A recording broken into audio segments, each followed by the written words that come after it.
Hello, my name is Prime and welcome back to ATS Showcases, and today we're going to be hauling some cottonseed today here with the T680 from here in Texarkana down to Tyler. It's going to be a nice delivery, some back roads and I believe some highway section, yes, down here between Longview and Tyler. So we'll get a nice mix here in the T680 today, hauling this cottonseed today in the dry bulk trailer, a chrome dry bulk trailer today. So as you can tell, I've gone very much on the silver and chrome route today with this T680 Next-Gen. This is the platinum paint job as far as I can recall, platinum metallic, something along those lines. It is a beautiful, beautiful paint job color on this T680, like many of the colors, may I say. But overall, wonderful configuration, stock sounds today. So everything you hear today is American Truck Simulator for all it's worth. Without further ado, let's get this T680 started up and get on the road.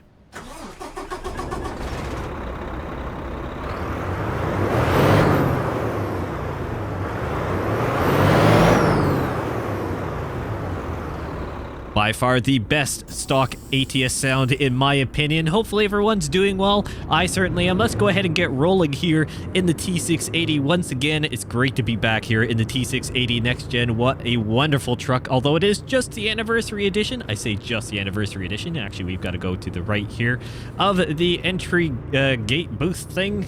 Hello. I don't think Jeff is in there today. But it's... don't have much configuration. For those who know about the truck right now, the full implementation of the T680 will be coming in, well, due course as of recording this video. So just hold out there for now. No, I better be careful not to cut across the grass too much today. Don't want to damage our trailer. I mean, oh, come on, go to the exterior cam, please, game. I appreciate it. Thank you. All Michelin tires today here in American Truck Simulator. I happen to have the Michelin Fan Pack DLC. Wonderful DLC indeed. I do like the Michelin tires. I like the Goodyear tires as well. I've tried to go back and forth. Some of the trucks you will notice will have Goodyear. Some of them will have Michelin tires. I believe actually last episode, the Peterbilt 389 that I used happened to have Goodyears on it. So that's what I did. So I'll just toggle it back and forth depending on, well, what the truck user already has. If I'm remodeling, shall I say, a truck that I have configured in the save already. Or if I'm starting fresh, I'll make my pick based on what I've done recently. But there's been some news here around American Truck Simulator as of late, obviously. I've been here and there with episodes trying to keep things as consistent as possible, but life happens and I've got a lot of things happening in the background. I know I've been saying it for ages, for those who've been around here for quite some time, but things are actually happening. I'm not just saying it and, you know, passing it off as whatever. Things are happening. Trust me, things are coming very, very soon that are very, very exciting indeed. So thank you to everyone who's been sticking it out so far, and to the continuing, or to all the new members here, I should say, around the Prime Simulation community and the Prime Timer community that is growing. Welcome, first of all, and thank you so much for all the support. But yes, there is stuff coming very soon around here for the channel, so a lot of exciting things to come. However, things happen with upload schedules, and I can't always get stuff out as soon as I may like, or as frequently as I would like. But I thought the last episode we did here, or last longer form episode, I should say, in Beam NG was the hauling fuel. That was actually very interesting, and it highlighted some things where American Truck Simulator just is far clear in compared to Beam NG, and where some areas where Beam NG actually is far clear of American Truck Simulator in its own right. I get that they're both two very different games fundamentally, and the object of them, but there are some aspects that each of them probably should do better than the other, but it's reversed, if you understand where I'm going with this. But that's to say, it was a really cool episode, neat to do it. I wanted to haul fuel today, actually, in this video, except I encountered one issue. The ownable fuel trailers, and I think actually all the fuel trailers for that matter, are extremely short. I don't know if anyone else has experienced this, but I feel like the proportions of the stock fuel trailers, at least the ones here in ATS right now, maybe it's just because they're not branded or anything, they feel really short in comparison. So, for example, the full day cab of this, or full sleeper cab, I should say, not day cab, of this T680 Next-Gen, just, oh, finally discovered Texarkana. Thank you. About time, game. Anyways, it feels like it's really short and it just dwarfs the trailer. So I didn't really like the look of it. Went with the bulk trailer. Haven't done the dry bulk trailer for quite some time now. So I figured, you know what, why not? And I've also configured the truck in a nice silver metallic-y color. nice addition overall. And I guess we can go ahead and get over. Are the lanes merging over, or are they staying a 4-lane? Looks like they're kind of staying 4-lane. So we're gonna go ahead and get over here and get chatting about a few things that are coming up here in American Truck Simulator, that being Nebraska and Arkansas. So first of all, you may have noticed that I've said Texarkana correctly. I have been corrected. Probably multiple times, actually. I'm honestly surprised this hasn't kicked in, or maybe it was I had read it and then completely forgot way back when Texas came in. But for those who've been around a while, or at least watched the recent what would have been the Arkansas cities blog post that came out not too long ago, I've very frequently called Texarkana Texarkana. I've always kind of gone more the Kana pronunciation more than Canna. I've been corrected, which thank you to everyone who did, by the way. I know it's very funny when I mispronounce things, and honestly, I just laugh at myself because I could never get it right. I probably never will, so bear with me on that. But thank you to everyone who actually knows how to say it. I do appreciate it very much, and so Texarkana it is. And I'm going to try and drill that into my brain as much as I can. But Arkansas City, sorry. The blog post detailed if I'm remembering correctly, this was quite some time ago actually now, at least as of recording this video, that the blog post has come out, or at least fair enough time has passed since then. So Prime's brain is trying to dig through so many different things here. I could only remember so much. But yes, 4 different cities. Obviously Texarkana, because for those who don't know, Texarkana lies directly on the border between Texas and Arkansas. So the city is split, but it is. So for those who actually want to get all of the Texarkana experience, whenever Arkansas releases, you'll actually have to get the Arkansas DLC as well, not just Texas. Or if you don't have Texas, for example, right now, and you get Arkansas later, you're going to be missing out there. So to experience Texarkana in whole, you've got to have most DLCs, which is interesting, but it's realistic because that's where the city lies. So it's going to be interesting to see the features that come on the Arkansas side of things. It's going to be, I believe it's a tire factory, if I'm remembering correctly. I want to say there was some big manufacturing plant like that on the Arkansas side.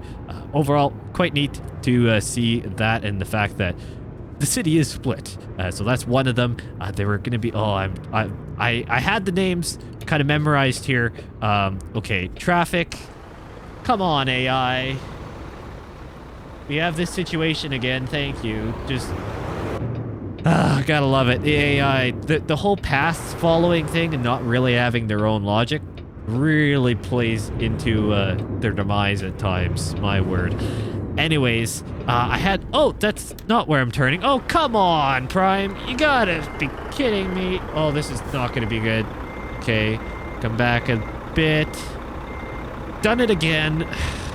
Classic. Not paying attention to the GPS, just knowing I'm gonna turn. I mean, I could look at the sign. I mean, it'd be a novel approach.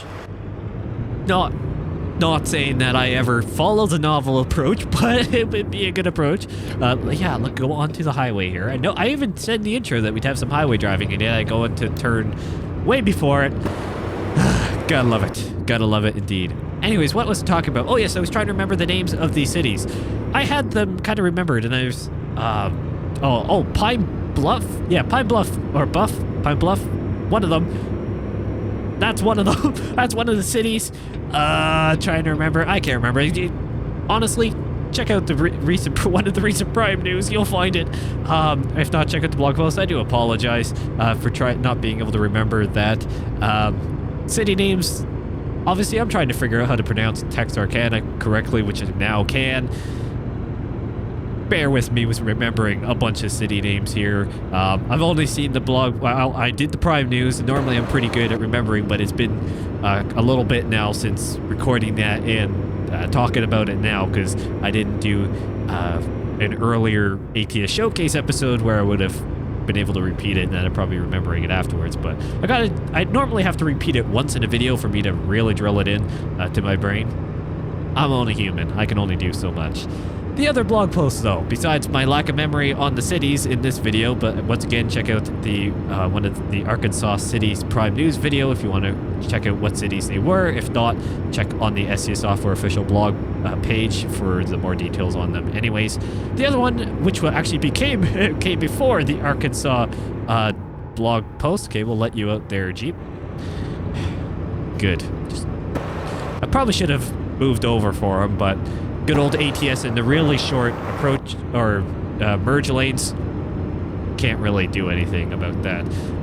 Anyways, when it comes to the blog post that actually came before the Arkansas cities blog post, that was on Nebraska, the Nebraska DLC, which is now actually the next DLC coming to American Truck Simulator, and it was Nebraska and truck stops, the wonderful truck stops, I believe over 30 different truck stops and rest stations alike that have been created custom for the Nebraska DLC. So that is going to be really, really neat to explore.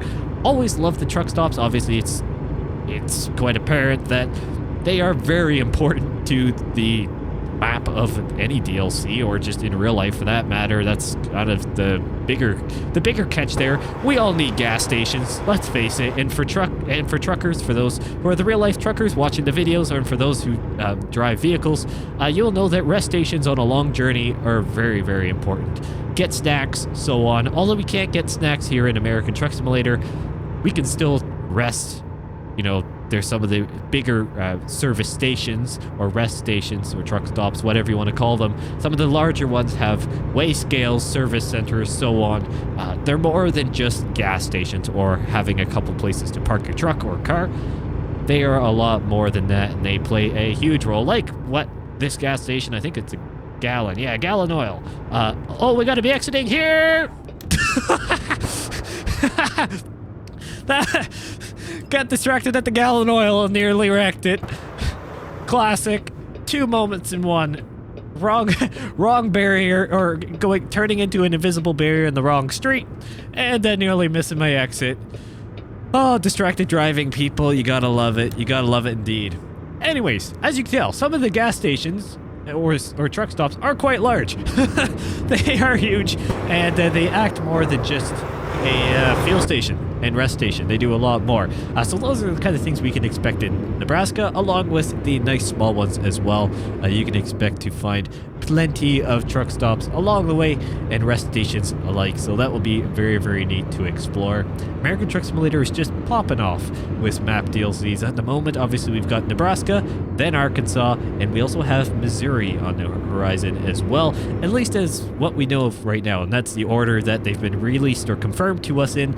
So we're just going to go with that, or at least I'm going with that in terms of order as far as I'm aware, and also based off of blog post numbers. I can generally tell quite easily because of the number of Prime News videos I've done, kind of how far along a DLC is, to be honest. I generally know how many Prime News videos I'll do on a DLC and what ones to come. There's I don't want to say a written order, but there's definitely a trend, shall we say, in terms of what blog posts come first and what blog posts come last. For example, water bodies are generally one of the last blog posts to come out. Not always, but generally speaking, one of the later ones to come. And then special transport routes, the new ones that will come in with a DLC, pretty much the last one generally. So when that comes out, most of the time, you already know when the DLC is coming out. The release date is generally confirmed prior to that. Not always, but generally. And so on. So there's some trends that you can kind of figure out and go from there. Stop, Prime. Yes, the Kenworth doesn't like it. It's a good thing I drive these trucks with the modern technology at times. I know they drive me insane, the beeping, but really that's my own cause. Let's face it. If I were to just, not get so close to things, it wouldn't beep at me. But that's not the fun part of playing American Truck Simulator, is it? Sometimes it's, I will admit, sometimes, depending on the video, I normally, I don't fake a lot of moments. Like in this episode when I went to turn the wrong way, that is me sitting away enough because of the way I have to have my setup right now. I'm not trying to make excuses, but I know a lot of it is just error, let's face it. But but I do sit a decent bit away from the monitor, and depending on the GPS size, I can't always see where I'm going here, and I'm going to go to the inside so it's not so stinking loud. I can't always see very well the GPS, so I'll make mistakes in turning. Admittedly, not all the... I will... To try... I am way off. Okay, let's try and get this going a little bit better here. I don't have to have such a... I don't know why I'm going such an extreme angle at this. I hit the indicator. I didn't want to do that. It's not rocket science here, Prime. Just back up the truck. I don't even have to go such an extreme angle. Here we go. Just snake our way back. Let's see how we can do here. All right. Looking out the window is sometimes the way to go. Anyways, I know I make mistakes all the time, but sometimes in certain videos, not frequently, I will say it, but occasionally if the video is kind of dry or if I've been not really having it, I don't want to say fake, but let's just say I stop caring about the particular realism generally later in a video. So sometimes moments happen like that, but I can tell you, as of lately, everything you see is just organic. That's the way it is. You get what you see and hear as well as the commentary. So, like it or not, you got it. Thank you all so much for watching this episode. What a great episode back here with the Kenworth T680 hauling some, well, cotton. Cotton that I really haven't actually delivered, I don't think, before. That's the map. I want to go here. Yeah, cottonseed. Nearly forgot what type of cotton product I was hauling. Really haven't, I don't think I've actually hauled cottonseed before, which kind of neat. I did mention it earlier, but I just thought of it, to be honest. Great to be driving with the dry bulk trailer, a very popular trailer type indeed, and a good combo here with the Kenworth, if you ask me. Once again, thank you all so much for watching, and I'll see you in the next one.